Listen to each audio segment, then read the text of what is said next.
Welcome to another episode of Darwinian Delusions. Today, what I want to cover is why similarities do not matter. And what I mean by this is this argument: we have a common ancestor with the chimpanzee because this similarity, or because of this and this similarity, these two things must have a common ancestor. I want to challenge this in a very, very simple way, which is this: similarities between human beings and chimpanzees and similarities between other creatures were known before Darwin. They were known and understood and catalogued and described in detail before Darwin. Darwin came along and showed a mechanism of how any creature can slide into any other creature. So we get the traditional view of the tree of life, but remember, there can be a complete inversion. You could have a human being over millions of years evolving into a carrot. That's also possible. You can have a carrot over millions of years evolving into a human being. Technically, that is possible. And if you think that's not possible, pick up a book by the philosopher of science, Michael Ruse, Philosophy of Human Evolution, published by Cambridge University, in which he speaks about this plasticity problem, that the classification itself is almost arbitrary because, from a purely Darwinian point of view, anything can slide into anything. That's the whole point.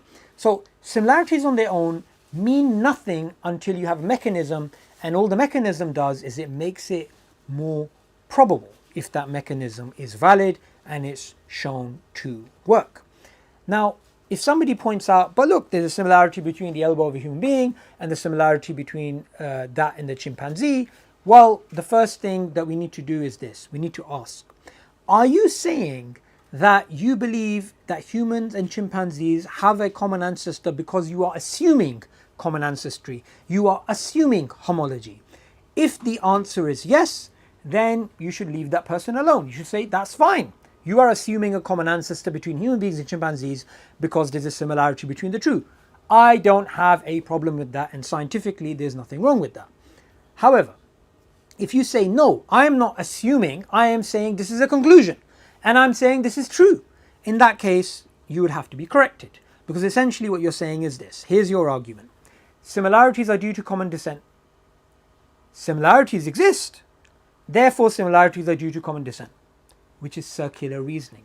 You are taking a conclusion which you've already put forth in your assumption. So it's actually circular reasoning. So if someone says, I believe in human chimp ancestry, and I believe that's an assumption, no problem. But if you say it's a fact, it's true, it's as true as this table say, then you'd have to be corrected because you're basing that upon a circular reasoning. Also, even if you weren't using that circular reasoning, you were saying, I believe it's probable that human chimp ancestry is true. I wouldn't really have a problem with that, nor should anyone else. But if you claim fact, then you'd have to be corrected, because even from a Darwinian point of view, firstly, the idea of human chimp ancestry is based upon methodological naturalism. It's also based upon the assumption of natural selection being the mechanism that leads A to B, and without that mechanism, similarity means nothing much. Thirdly, it's also based upon the assumption of a single origin, that there is a single origin between all species, and so that's where the tree of life begins, and that similarity is due to common descent. So you have multiple assumptions there. You have methodological naturalism, natural selection, homology, and single origin. So it's not just a matter of, oh, look, similarity, therefore common descent. On top of that, obviously, you have the problem of homoplasy, in which we have similarities which should not exist from a purely Darwinian point of view, because these similarities are not due to common descent. So the similarities between a human being and a pig in terms of DNA, and also in terms of our heart valve and other things, similarities between the marsupial and the marsupial saber-toothed cat and the placental saber-toothed cat, and a whole host of what's known as convergent evolution or homoplasies.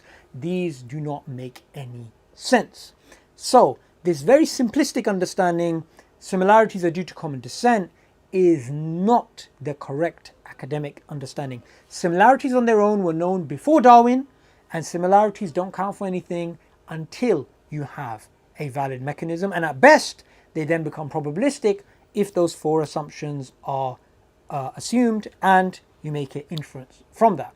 Everything good I've said is from God, every mistake is my own. For more videos on Darwinian delusion, for more videos about Darwinism, make sure you subscribe to Darwinian Delusions.